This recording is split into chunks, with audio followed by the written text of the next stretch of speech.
Hey, you guys. Okay, back with another one.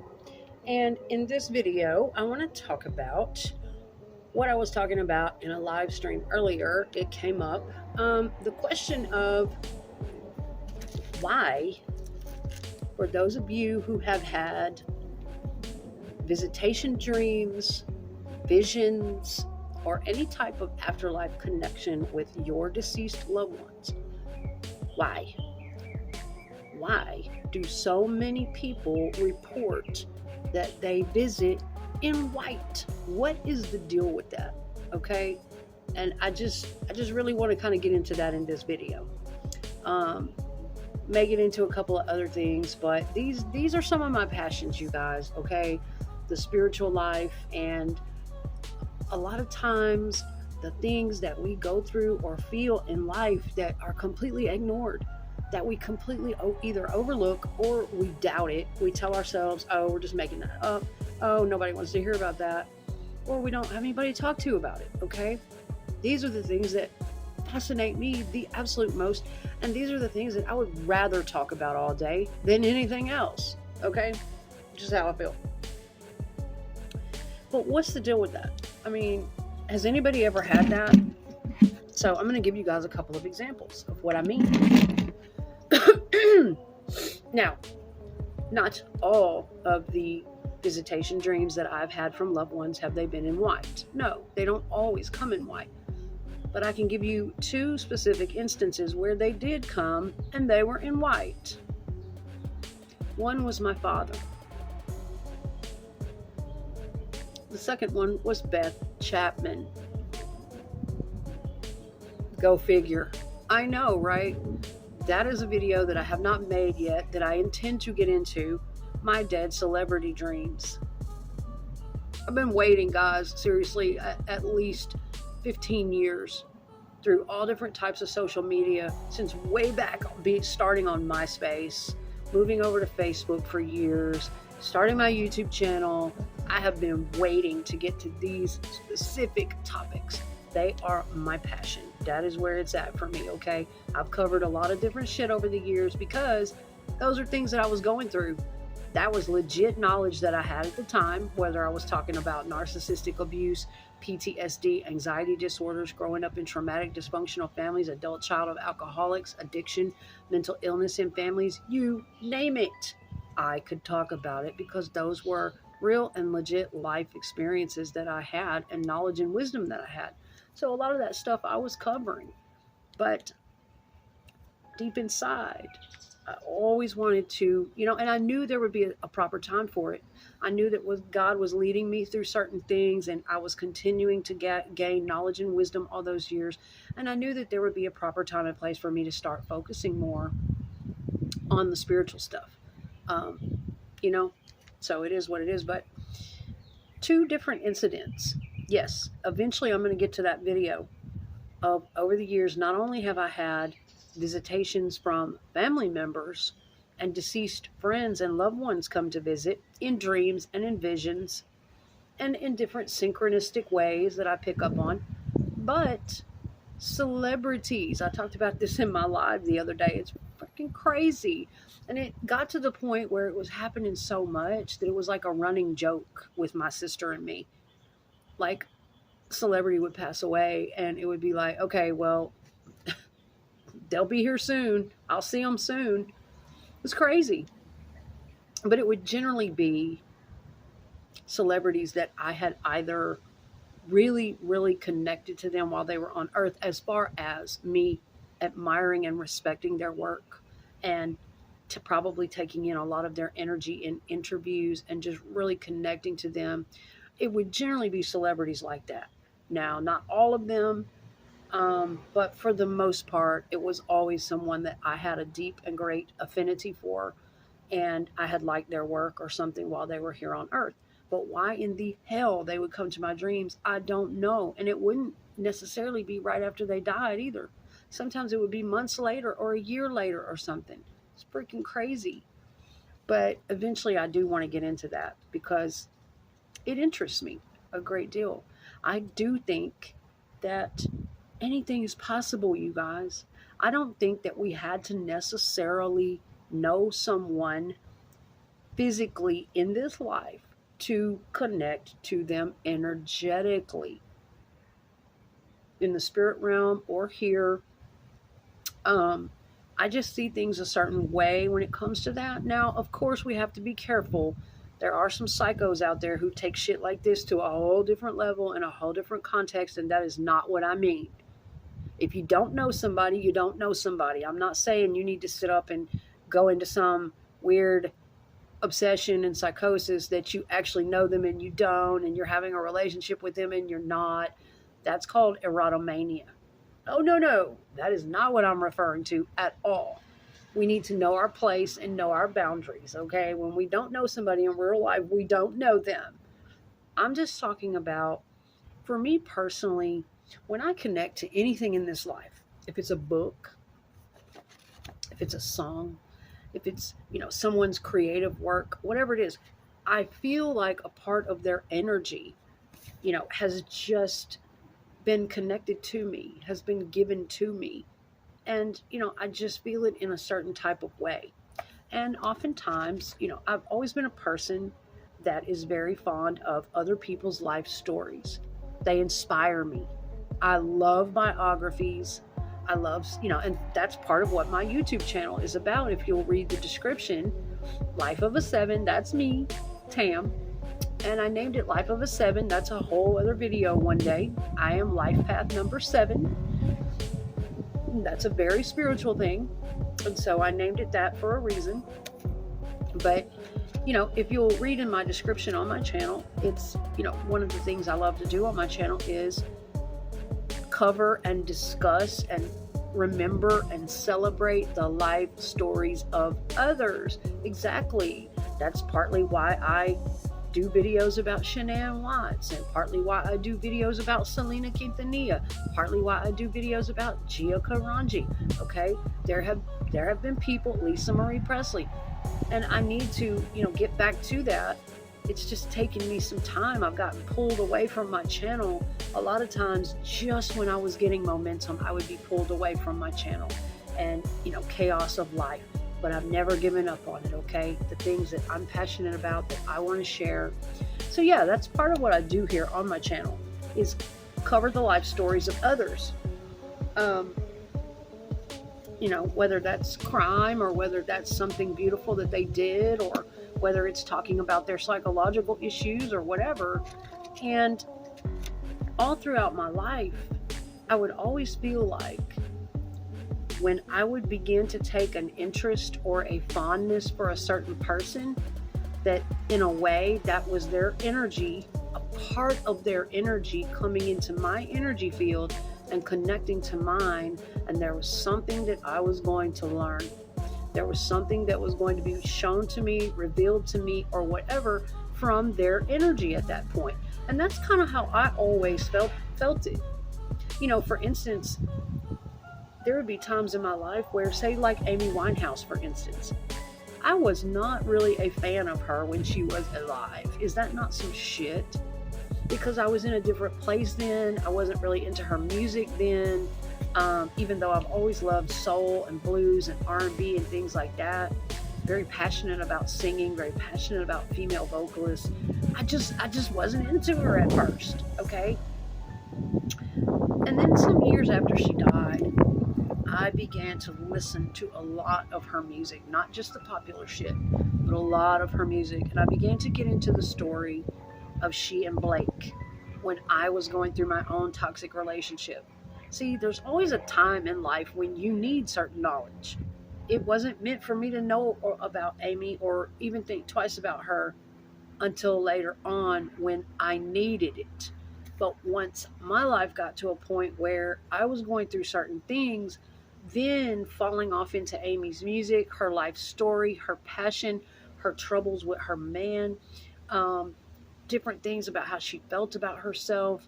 It was time then, because I needed that specific knowledge that I was going to gain from studying her. I literally study people's life stories. I go down deep into it, okay? I can literally almost sometimes feel what they felt. I can't tell you the times that I have grieved. That's how hard it is for me sometimes on an intuitive level, empathically. I can't tell you the times that I have grieved and cried for someone who might have died 30 years ago. Selena, for instance. Can't tell you the times I've cried over that young lady and her life and her story. And, a lot of times these people do become very dear to us when we study their life stories and we listen to their music and we watch their interviews. And, same thing with like Bone Thugs and Harmony growing up. When my kids were growing up, we were all over the map with music, but Bone Thugs and Harmony was a big deal in our household. We listened to them all the time, just about every day. Old Bone, new Bone. The Bones grew over the years and evolved, and Busy was always my favorite because I feel like he was life path number 7 too. He was born in 1976, just like me. Brian, is it Byron or Brian? Brian. And he went through some shit as a kid. He was kidnapped by his stepfather, and Busy just had that extra something out of the group. I loved all the Bones, but Busy was mine. He was my favorite. And he was just on that spiritual level that he looked like he was about to fucking levitate any minute. Okay? And so growing up, my kids and I, they heard a lot of that. And when Bone came to our city, we went down and we stood 5 feet from him, my younger son and I. Only 2 Bones showed up, but yeah, it was a big deal to us. That was so important to us. We didn't know those guys, but it'll always be that way for us the rest of our lives. Those dudes have grown from young teenagers starting out in the business back in the 90s real hard, and they have evolved over the years, okay? But they continued putting out good music, and they have evolved into, some really deep and spiritual dudes, and we still admire Bone to this day. And you know how it is. I'm sure some of y'all feel that way about somebody. Even though you don't know them, they are so dear to your heart. Their music has been such a part of your life since you were a kid, since you were growing up, that you kind of feel like you know them. You kind of feel like that's a very special energetic bond to you. Okay, so that's kind of the type of thing I'm talking about. And I have that with a lot of different people. I go really into their lives. I don't just skim the surface when it comes. If I like a person, I admire their music, their writing, their books, their life, then I'm going to know who they are. I'm going deep, deep, deep down off into their childhood, what they felt, what they had to struggle through, what they stand for. I'm going there. And I have quite a list of people that I feel that way for, that I'm always going to say, that's my girl, or that's my boy, or, Lisa Marie Presley, same shit. Gangsta Boo, Lola Mitchell, same shit. Selena Quintanilla, of my heart. I could name a bunch of different people that, I feel that way about and have studied like that. So, coming full circle with what the video was about, Beth Chapman. All right. She was another chick that I know, whatever. My taste goes all over the map, y'all, because I was born and raised a certain way. I have a lot of different influences, a lot of different energetic connections with people. I'm one of those people that can move in many different types of circles. And yes, Dog Dwayne Chapman, Dog the Bounty Hunter, his wife, Beth. I was very fond of her for many years. Whatever. I liked me some Beth. I really did. I adored Beth. And I adored their relationship. The history, the shit that they went through together. There were some things I related to Beth. All right. And it really fucked me up when I found out she had cancer at 50 years old. That's what my partner passed away with last year at 46 years of age. And y'all, 46 might seem old when you're 20, honey, but when you are in your 40s, 40 seems like a baby. 40 seems young, okay? It seems too young to be struggling and suffering and passing away. And anyway, it hurt me. I was living with my partner at the time. He was still alive, and Beth passed away in 2019. She had a 2 or 3 year battle with cancer. And that woman wanted to live, man. I just can't imagine feeling that way. It hurts. And I watched my partner go through it last year. Cancer comes up on you quick, man. Quick. And sometimes they don't catch it early enough, and it just spreads and spreads, and it's just, but Beth wanted to be here. She didn't want to leave her husband. She didn't want to leave her daughters, her family, her kids, her life. She was only 50. You know, and there it went. That heart of mine, that empathy that I get, that starts bleeding, that starts going into their energy and feeling what they felt, and feeling like that feeling of knowing this is it, knowing that I'm dying and that I've got to leave my husband here and my children, and knowing that he's going to move on with somebody else, knowing that, because that's how dog was wired. And that shit, I'm sorry, but that shit made me sick. That's for another topic, another day. I'm not trying to say that people should just live alone forever and be alone and unhappy, but my partner just died last year. I wouldn't even think of it. Haven't even thought of it. I mean, that's another story, but just that feeling, you know, I really felt for Beth. So anyway, I didn't get a chance to express a lot the year that she passed. It hurt me. And I wanted to write about Beth, and I wanted to do some tributes, but I never got to because I was going through so much chaos with my own partner, who at the time had not been diagnosed yet with cancer, but who was a major alcoholic. And he needed constant everyday care, constantly going through something. It was hell for us back then, okay? And I adopted a little stray cat a couple weeks after she passed away, and I named the cat Alice Elizabeth because that was Beth Chapman's name, Alice Elizabeth. And it was about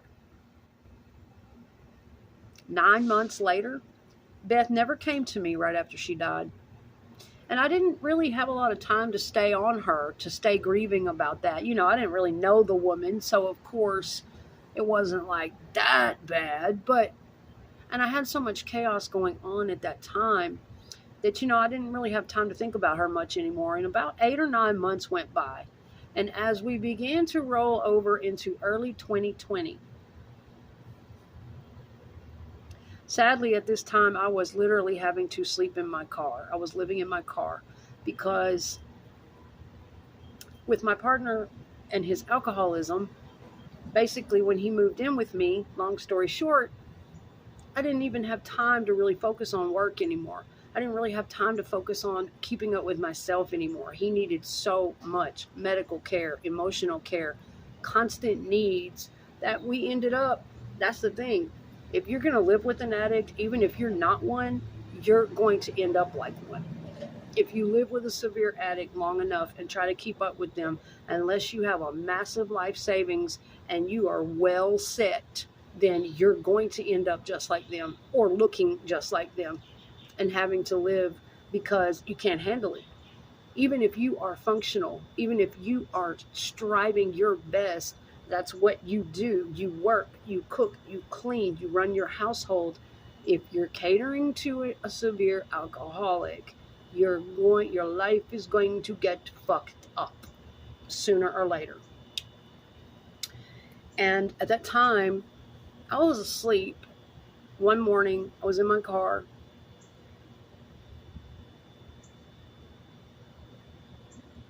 And that's when I had the vision or the dream visitation of Beth. And we're getting to the part dressed in white. In this particular, here we are 8 or 9 months later, I'm not even nowhere near thinking about Beth Chapman. I have this dream right before I'm coming into consciousness. I'm about half there. I'm about, still asleep, not fully awake. I'm just about to wake up, but I'm still dreaming. And that, I'm telling you, I've said this in other videos, that's where they are. That is where the spirit world, the deceased loved ones, that particular dimension between the deepest part of your sleep, where normally we dream, these aren't dreams, these are visitations though. And the place they visit is a different state, a different dimension than REM. It's not REM. It's not the deepest part where we're asleep and we're supposed to be temporarily paralyzed in the deepest part of sleep and all that. Most of the dream visitations are right before we're coming into consciousness, and we're not still in the deepest part of our sleep. It's this in between. It's this space in between, this consciousness dimension in between, okay? Right before. It's a thing. I've done it many, many times where I would be in that state in between, and that's where I see my loved ones, my dead loved ones will show up. Hundreds of stories of that. But anyway, here's Beth.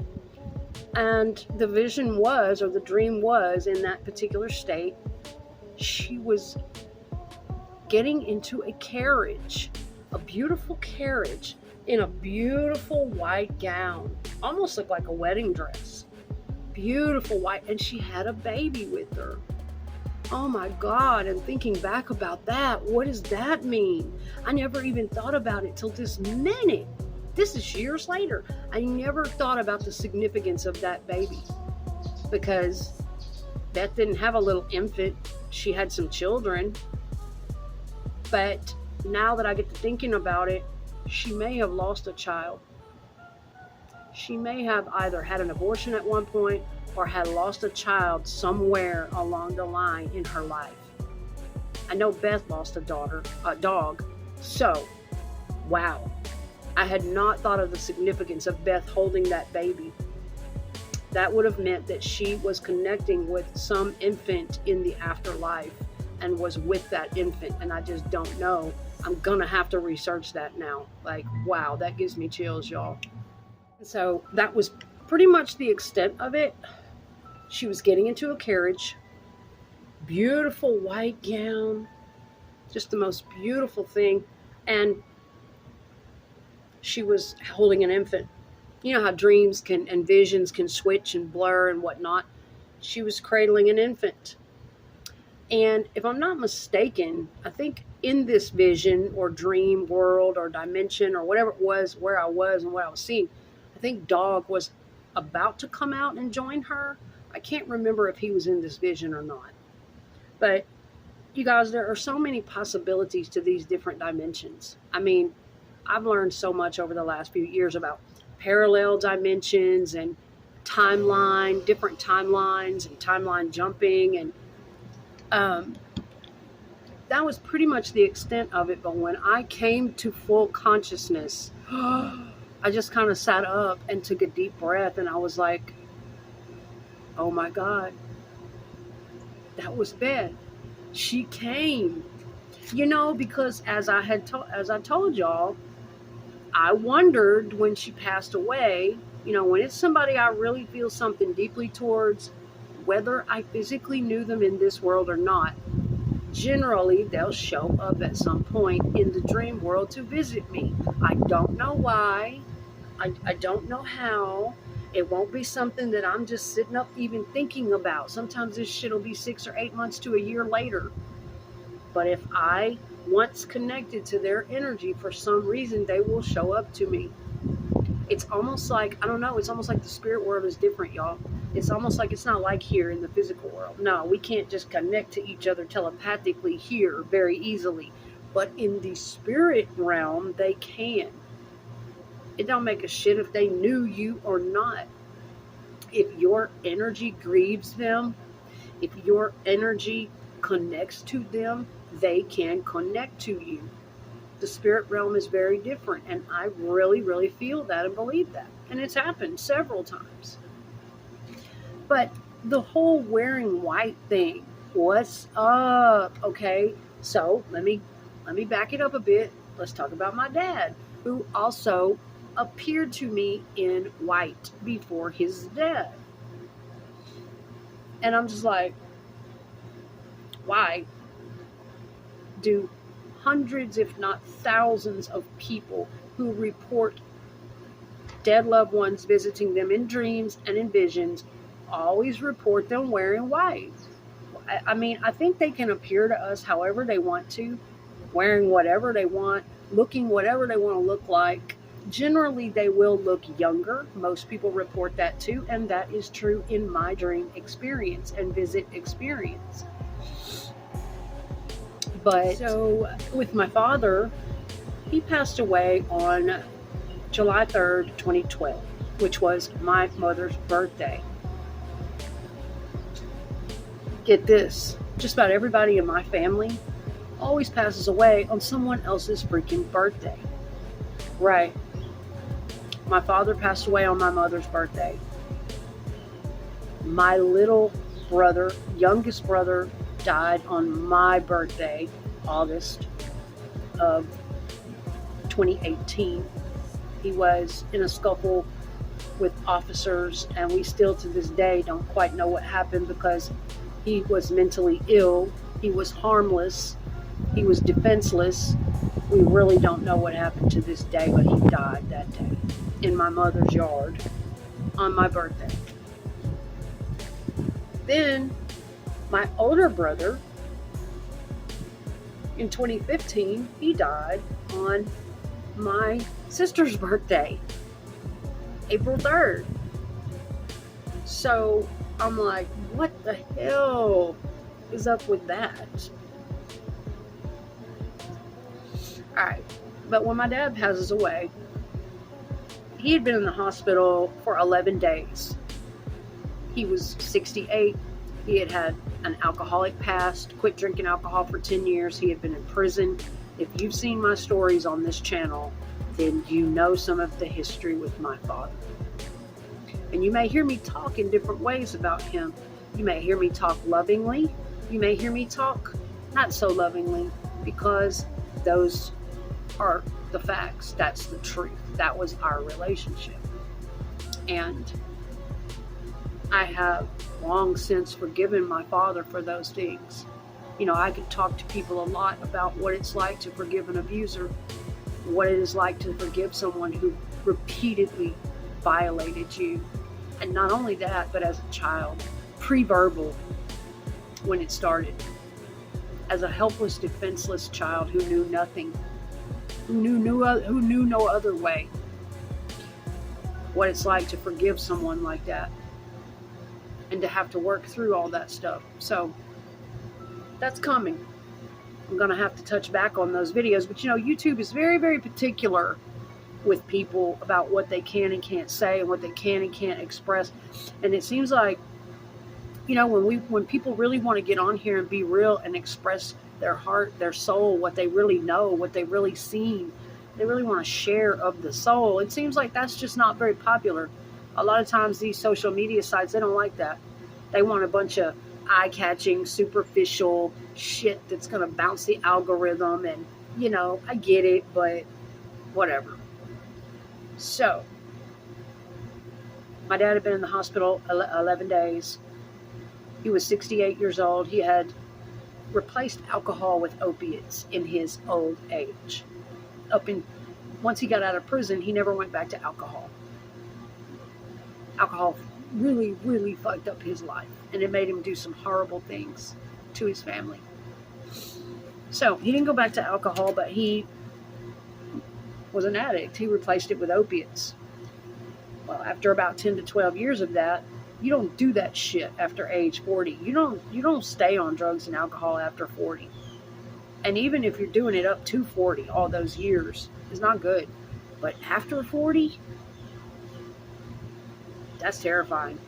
Putting any type of overuse of alcohol or substances into your body after 40, your body cannot take it. I have lost many people because of that. So,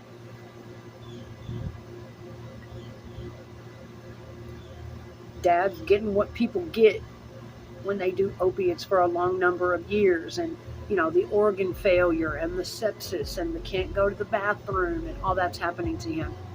He's in the hospital, and there's not going to be any saving him. It's past that point. He's swelling beyond belief. Dialysis isn't working. My cousin, who is also a surgeon, came in from out of state, examined and said, you know, they put all this on me. They're probably going to start approaching you about taking him off the machines. All right, anyway, 2 days before they approached me about that, you know, and I wanted to believe he was going to make it. I really did. I loved my father despite what he did to me. and I wanted more time with him. And 2 nights before they approached me about taking him off the machines, he had been laying there basically in a, I guess, hospital-induced coma, where they put them out because they're on ventilators and, whatever. He wasn't alert.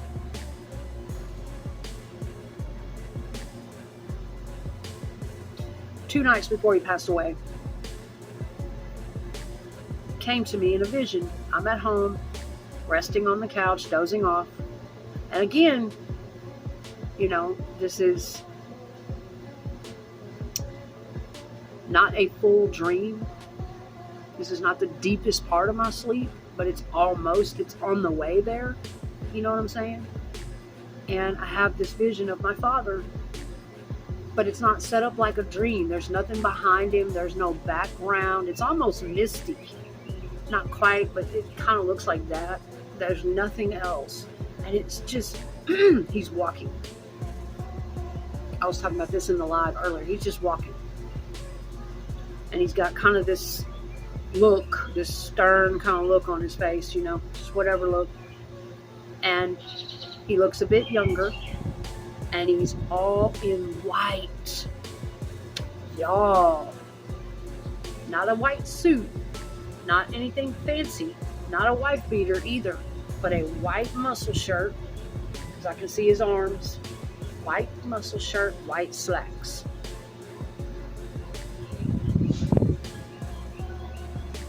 Not like that. Not like his arms like that. But just walking.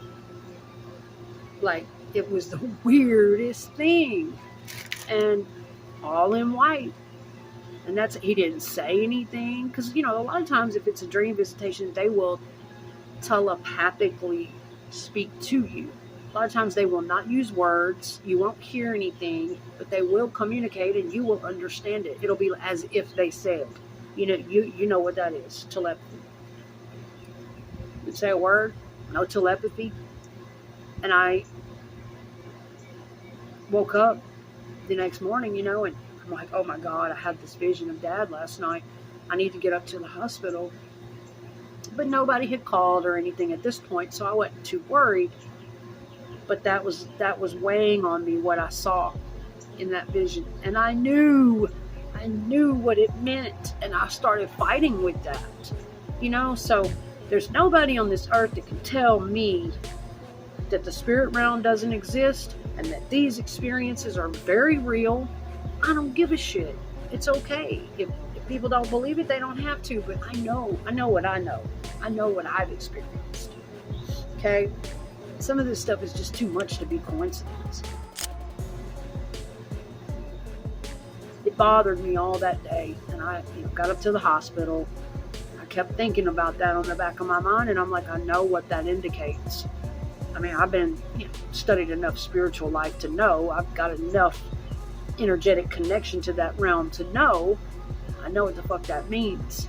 I know what that is supposed to signify. Why did I see him in white like that? Why was he walking like that? And he just continued to get worse. And yes, by that evening, he was a lot worse. And I went to visit, and he just wasn't there. And the next day, yes, they began to approach me about, hey, this isn't working, and we need to probably go ahead and prepare to take him off life support. I was kind of in shock. I couldn't believe that my dad had projected his consciousness to me, that he came to me like that before he died, that vision meant he was leaving then.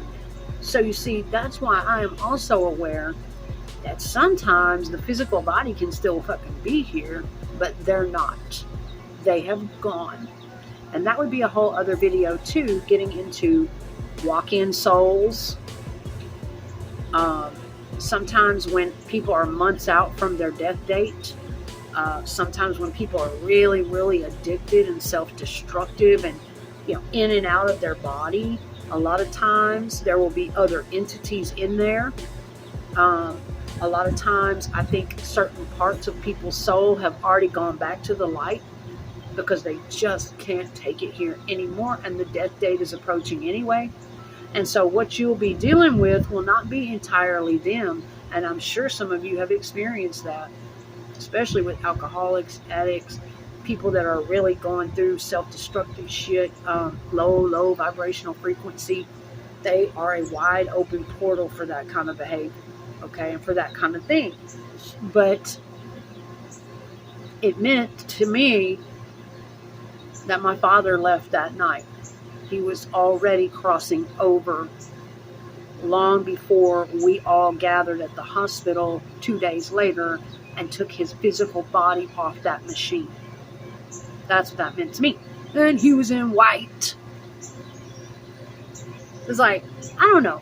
I just wonder, why do some of them choose to appear in white? I guess that's a question that'll get answered when we cross back over, but you guys, does anybody know? Anybody have some feedback on that? Has anybody had these types of experiences where your loved ones or other people visit you in white? I really want to know, okay?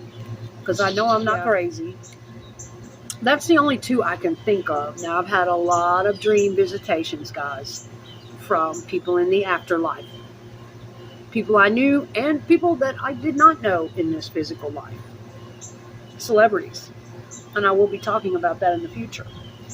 But that's the only two I can think of. Now, if I think of anybody else, I will get back on that. But it's the only two I can think of that appeared in white. But I just find it so interesting, and I'm so curious about that.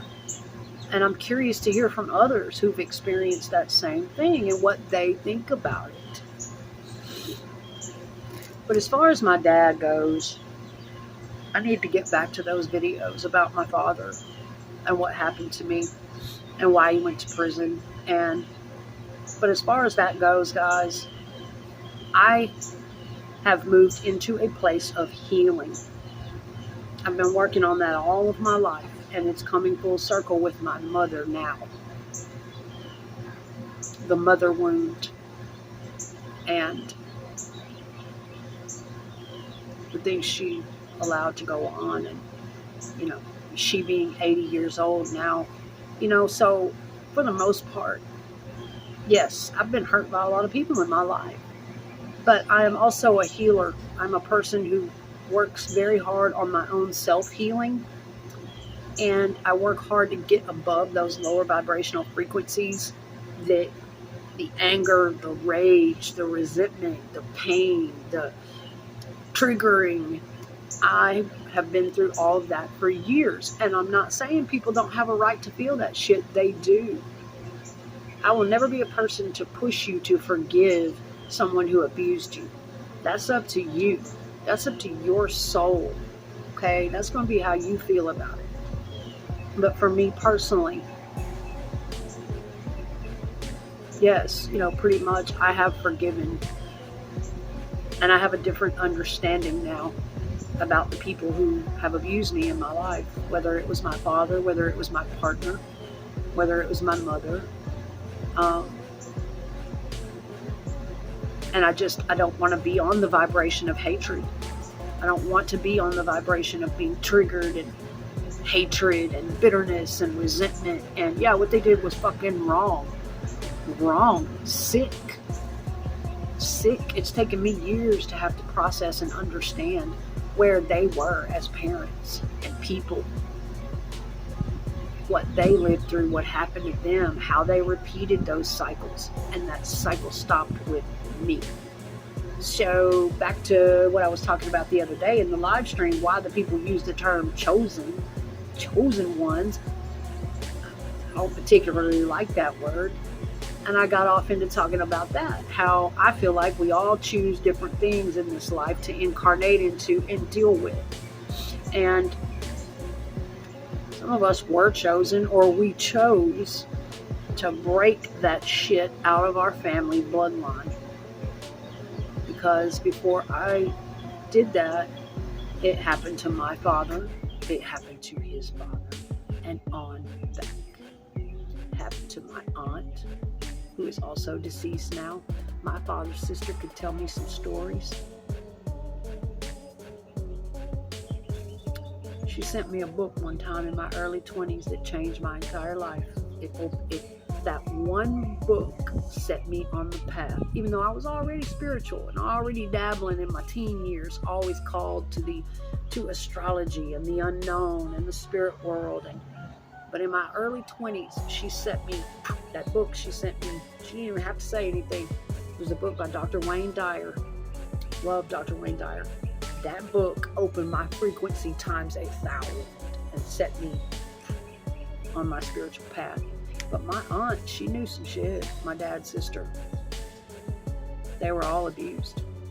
My paternal grandmother, in fact, my aunt told me that her mom, my paternal grandmother, literally sent her away at 12 because my grandfather was doing that to her.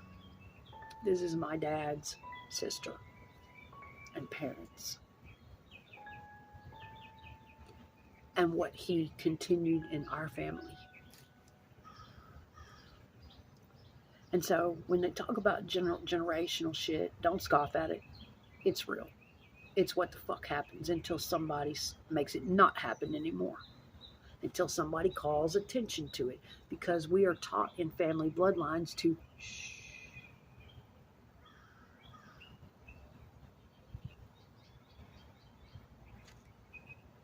That's a different day, a different story, guys. We'll get back to that another day, okay? Hey, thanks for tuning in to this one. Why do they wear white?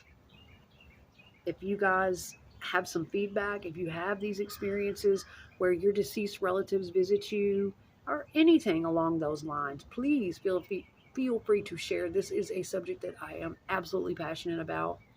And the whole why they wear white thing, I don't know, but I find it fascinating. I have a lot of thoughts on this, and I will be coming along with more videos along these lines. I'd really like to very soon get into the topic of deceased celebrity dream visits. Y'all are going to love that one, okay?